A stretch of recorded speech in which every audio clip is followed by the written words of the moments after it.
సంవత్సరాల తరబడి ఎన్ని మందులు వాడినా మీ మోకాల నొప్పులు తగ్గట్లేదా? ప్రాణ పెయిన్ క్లినిక్ లో అత్యాధునిక చికిత్స.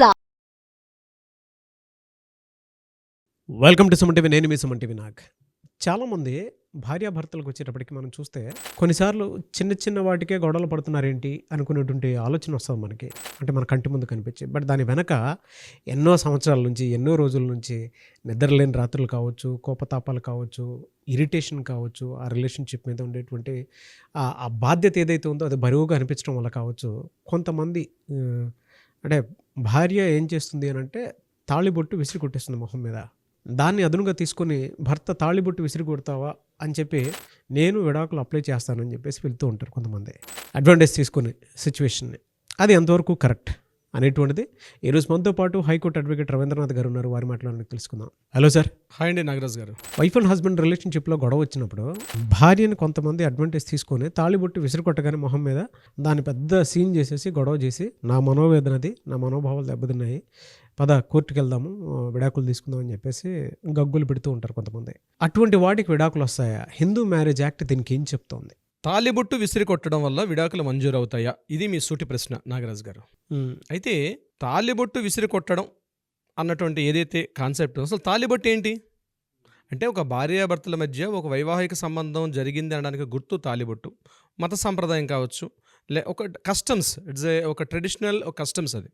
అయితే ఒక్కొక్క సంప్రదాయంలో ఒక రకంగా ఉంటుంది. ఇక్కడ తాలిబొట్టు కేవలం విసిరి కొట్టడం వల్ల విడాకులు మంజూరు చేసుకోవచ్చా అన్న విషయం మీద మెడ్రాస్ హైకోర్టు ఒక ఇన్ఫర్మేషన్ కూడా ఇవ్వడం జరిగింది. 2011 అనుకుంటాను, ఐ థింక్ ఒక సైటేషన్ జరిగింది. వల్లభి వర్సెస్ ఎస్ఎస్ రాజా సబాహ. ఈ కేసులో ఒక విషయం జరిగింది. అక్కడ భార్య ఏం చేసిందంటే తన మంగళసూత్రాన్ని తీసుకొచ్చి తన లాకర్లో పెట్టేసింది. తను వేసుకోవట్లా, ఇద్దరు కలిసి ఉన్నారు, పిల్లలు కూడా ఉన్నారు, లైఫ్ స్టైల్ మెయింటైన్ చేస్తున్నారు. కానీ ఆమె మెడలో మంగళసూత్రం లేకపోవడం వల్ల తను చాలా ఈ మానసిక మనోవేదనకు గురయ్యాను అని చెప్పి భర్త విడాకులు కోరుకోవడం జరిగింది. ఆ సందర్భంలో ఒక సైటేషన్, మద్రాస్ హైకోర్టు ఒక సైటేషన్ చెప్తూ, భార్య మెడలో కేవలం ఒక మంగళసూత్రం లేకపోయినంత మాత్రాన మీ ఇద్దరి మధ్య వైవాహిక సంబంధం లేదు అని చెప్పడం తగదు. ఎన్నో కారణాలు ఉంటాయి. ఎందుకు ధరించకపోవడం అనడానికి ఒక కారణం చెప్పలేం, రకరకాల కారణాలు ఉంటాయి. కాబట్టి ఈ కేసులో ఏం చెప్పడం జరిగిందంటే, మీ ఇద్దరి మధ్య వైవాహిక సంబంధం ఉందా లేదని తెలియడానికి కొన్ని కారణాలు తీసుకోండి. ఆయన ఏం చెప్పాడు ఇక్కడ, క్రూయాలిటీ అన్నటువంటి ఒక వర్డ్ వాడడం జరిగింది. ఆమె తను క్రూయల్గా వ్యవహరించి తన యొక్క నేను ఏదైతే మ్యారేజ్లో చేసినటువంటి నా యొక్క తాలిబొట్టును ఆవిడ లాకర్లో పెట్టి నా మీద చాలా కేర్లెస్గా వ్యవహరిస్తుంది కాబట్టి నాకు ఇప్పించమని చెప్పడం జరిగింది. ఈ విషయం మీద అప్పుడు మద్రాస్ హైకోర్టు ఏం చేశారంటే, దీన్ని కేవలం చూపిస్తూ కూడా మేము మంజూరు చేయడం తగదు, ఇది ఒక్కటే కారణం కాదు అని చెప్పి వాళ్ళ విడాకుల్ని క్యాన్సిల్ చేయడం కూడా జరిగింది 2011లో. ఇదే కేసు, ఇట్లాంటిది ఇంకొక కేసు కూడా రీసెంట్గా లాస్ట్ మంత్ మెడ్రాస్ హైకోర్టులో మరొక కేసు కూడా జరిగింది. అందులో ఏం చెప్పారంటే శివకుమార్ వర్సెస్ శ్రీవిద్య అని చెప్పి ఒక కేసు జరిగింది. అయితే ఇదే సేమ్ ఇష్యూ జరిగింది. ఆవిడేం చేసిందంటే అక్కడ భద్రంగా తీసుకెళ్ళి ఆ అమ్మాయి ఏం చేసిందంటే లాకర్లో పెట్టింది. కానీ లాకర్లో పెట్టలా. ఈవిడేం చేసిందంటే ఆర్గ్యుమెంట్ జరిగింది, గొడవ కూడా జరిగింది. ఈ తాలిబొట్టు తెంచి మొహం మీద గట్టిగా విసిరి కొట్టింది. ఇంత క్రూయల్టీగా నా మొహం మీద విసిరి కొట్టింది కాబట్టి నాకు విడాకులు మంజూరు చేయమని చెప్పి ఫ్యామిలీ కోర్టును ఆశ్రయించాడు శివకుమార్. ఆశ్రయించిన శివకుమార్కి ఫ్యామిలీ కోర్టు ఏం చేసిందంటే, కేవలం దీన్ని కారణం చూపుతూ మేము విడాకులు మంజూరు చేయలేము అని చెప్పి ఆ కేసుని కొట్టివేశారు. అయితే తనేం చేశాడు శివకుమార్, మళ్ళీ మెడ్రాస్ హైకోర్టుకి అప్పీల్ చేసుకోండి ఫ్యామిలీ కోర్టు నుంచి. హైకోర్టులో కేవలం దీన్ని ఇలా విసిరి కొట్టడం అన్న విషయం మీద ఒక 5 పేజీల ఒక డిస్క్రిప్షన్ ఇవ్వడం జరిగింది మెడ్రాస్ హైకోర్టు. ఇందులో ఏం చెప్పారంటే, తాలిబొట్టు ధరించడం అన్నది ఒక చిహ్నం, ఒక గుర్తు. తాలిబొట్టు కావచ్చు, మట్టెలు కావచ్చు, నుదుటిన కుంకుమ ధరించడం కావచ్చు, చేతికి మన బ్యాంగిల్స్ వేసుకోవడం కావచ్చు, ఇవన్నీ కూడా హిందూ మ్యారేజ్ యాక్ట్ ప్రకారం ఇవి కేవలం చిహ్నాలు మాత్రమే. ఇవి ధరించినంత మాత్రాన మేము మీకు ఈ విడాకులు మంజూరు చేయడం తగదు. అంటే ఆమె ధరించట్లేదు కాబట్టి ఇవ్వమని చెప్తే దీనికి సంబంధించి ఇంకా ఏమైనా ఎవిడెన్సెస్ ఉన్నాయా అని చెప్పి అడగడం జరిగింది. అప్పుడు తను ఏం చేశాడంటే ఒక ఇంట్రెస్టింగ్ పాయింట్ మీకు తెలియపరుస్తుంది. So boring only it's true, మనకి నాట్ బోరింగ్. ప్రతి ఇంట్లో ప్రతి ఒక్కరూ కూర్చొని చూడాల్సినటువంటి వీడియో. అవునండి. అయితే భార్య ఏం చేసిందంటే అనుమానం అనేటువంటిది ఎప్పుడైతే భర్త మీద భార్యకు వస్తుందో తను ఏం చేస్తుందంటే ఇమ్మీడియట్గా భర్త మీద ఒక ఎంక్వైరీ పెడుతుంది. ముఖ్యంగా తను ఎక్కడైతే ఆఫీసులో పనిచేస్తుందో, ఇటీవల మనం కొన్ని కేసులు కూడా చూసాం, భర్త ఎక్కడైతే పనిచేస్తుండో ఆ ప్రదేశానికి వెళ్ళి బహిరంగంగా తిట్టడం, బహిరంగంగా 10 మంది వాళ్ళ కలీగ్స్ ముందు, వాడు ఫ్రెండ్స్ ముందు చాలా చీత్కరంగా అవమానకరంగా మాట్లాడడం, ఆ అవమానంతో కుంగిపోతాడు ముఖ్యంగా మగాడు.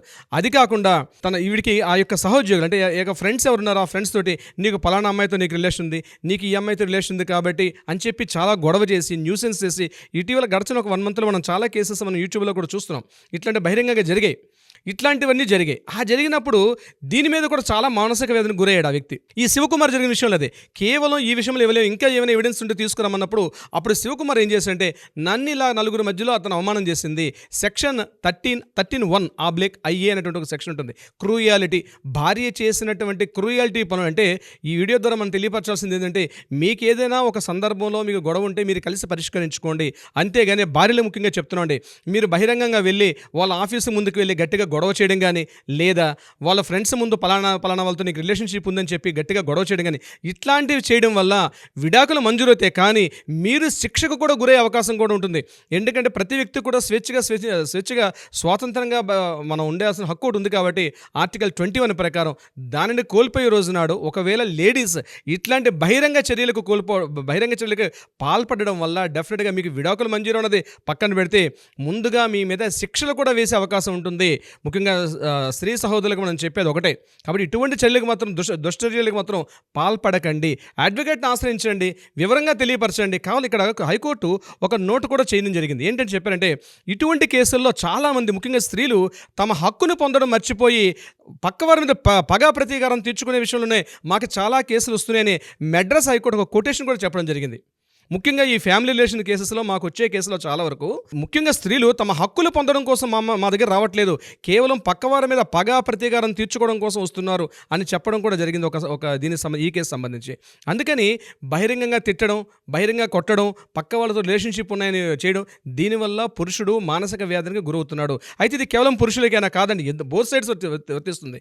కేవలం ఈ అబ్బాయి ఎట్లా వెళ్ళి ఆ అమ్మాయి ముందు 10 మంది వెళ్ళి ఇన్సల్ట్ చేసినా, వేరే ఫ్రెండ్స్ తోటి తనకు రిలేషన్స్ ఉన్నాయని చెప్పినా, సేమ్ ఈ చట్టం నాట్ ఓన్లీ పురుషులకి స్త్రీలకైనా కాకుండా అందరికీ వర్తిస్తుంది. అయితే ఇప్పుడు మీరు స్టార్టింగ్ అడిగిన పాయింట్కి వద్దాం.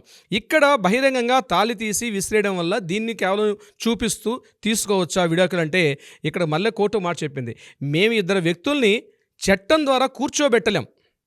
జాగ్రత్త వినండి, మేము ఒక చట్టం ద్వారా ఇష్టం లేని ఇద్దరు వ్యక్తులను తీసుకొచ్చి మీరిద్దరు కలిసి కాపురం చేయమని మేము చేయలేము. ఒకవేళ మీ మధ్య ఏమైనా అంతర్యుద్ధాలు, మనస్ఘర్షణలు వచ్చినప్పుడు మీరు చట్టరీత్యా విడిపోవడానికి మాత్రమే మేము సహకరిస్తాం తప్పించి, మీ ఇద్దరికి ఇష్టం లేనప్పుడు మీ ఇద్దరిని కూర్చోబెట్టి మీరు కాపురం చేయమని చెప్పడం చట్టాల యొక్క ఉద్దేశం కాదు అని చెప్తూ విడాకులు అయితే మంజూరు చేశారు. అయితే కేవలం తాళిని తీసి విసిరి కొట్టడం వల్ల మంజూరు చేయలేదు, కేవలం ఆమె చేసిన క్రూయల్టీ సెక్షన్ 13 ఉద్దేశిస్తూ చేయడం జరిగింది. సార్ వెరీ డీటెయిలింగ్ అన్న. అయితే వైఫ్ అండ్ హస్బెండ్ రిలేషన్షిప్లో గొడవలు అనేవి రెగ్యులర్గా జరుగుతూనే ఉంటాయి. కొంతమంది ఇంకా భరించలేను అనేటువంటి స్థాయికి వెళ్ళిపోతూ ఉంటారు. సో ఆ టైంలో బ్లేమ్ గేమ్ లేకుండా నీట్గా విడిపోదాం అనుకున్నటువంటి వాళ్ళు, చట్టబద్ధతతో విడిపోదాం అనుకున్నటువంటి వాళ్ళు ఉంటారు. లేదు అనుకుంటే మళ్ళీ కలవాలి అనుకున్నటువంటి వాళ్ళు కూడా ఉంటారు. లేదా లీగల్గా కొంచెం ఒక మంచి అడ్వకేట్ తోటి ముందుకెళ్ళాలి అనుకున్నటువంటి వాళ్ళు ఉంటారు. మిమ్మల్ని అప్రోచ్ అవ్వచ్చా? డెఫినెట్గా నాగరాజు గారు, ముఖ్యంగా ఇటువంటి కాంప్లికేషన్స్ తెచ్చుకోకుండా చట్ట ప్రకారంగా, న్యాయ ప్రకారంగా కలిసి ఉండాలనే కోరుకుందాం అందరం కూడా, ఎటువంటి ఘర్షణ వాతావరణం లేకుండా. కానీ ఒకరికొకరు నచ్చినప్పుడు, ఒకరినొకరు విభేదించుకున్నప్పుడు, ఒకరి మీద ఒకరికి అనుమానం పెరిగినప్పుడు, ఒకరినొకరు కలిసి ఉండలేం అనుకున్నటువంటి పరిస్థితి తారాస్థాయికి వచ్చిన సందర్భాల్లో గొడవలు పడకుండా, ఒకరి మీద ఒకరు ఘర్షణ వాతావరణం కలిగించుకోకుండా ఒక న్యాయవాదిని సంప్రదించడం, ముఖ్యంగా కిందకు స్క్రోల్ అవుతున్న నెంబర్ని కానీ కాంటాక్ట్ చేయగలిగితే డెఫినెట్గా మన లీగల్ టీం వాళ్ళకి అప్రోచ్ అవుతుంది. మీకు న్యాయ పరిష్కారం అందించే దిశలో మనం ప్రయత్నించేద్దాం. నాగరాజు గారు, anyways thank you so much Ravindranath గారు. Thank you so much Nagaraju గారు. చూసారు కదండి వీడియో. ఈ వీడియోపై మీ అభిప్రాయాన్ని కమెంట్ బాక్స్లో పోస్ట్ చేయండి. ముఖ్యంగా మీరు కనుక రవీంద్రనాథ్ గారిని అప్రోచ్ అవ్వాలి అనుకుంటే, అంటే మీ కుటుంబానికి సంబంధించినటువంటి వాటిలో ఏదైనా సమస్యలు లేవనెత్తుతూ ఉంటే లీగల్గా దాన్ని మీరు ఫేస్ చేసి ముందుకు రావాలి అనుకున్నటువంటి ఎవరన్నా సరే, స్క్రీన్ మీద మీకు రవీంద్రనాథ్ గారి కాంటాక్ట్ నెంబర్ కనిపిస్తుంది. దానికి మీరు కాల్ ఆర్ మెసేజ్ వాట్సాప్ చేసినా సరే మీరు అపాయింట్మెంట్ తీసుకోవచ్చు. ఈ వీడియో లైక్ చేయండి, షేర్ మాత్రం తప్పకుండా చేయండి. ఇలాంటి మరిన్ని వీడియోస్ కోసం మా ఛానల్ ఫాలో అవ్వండి. Thank you.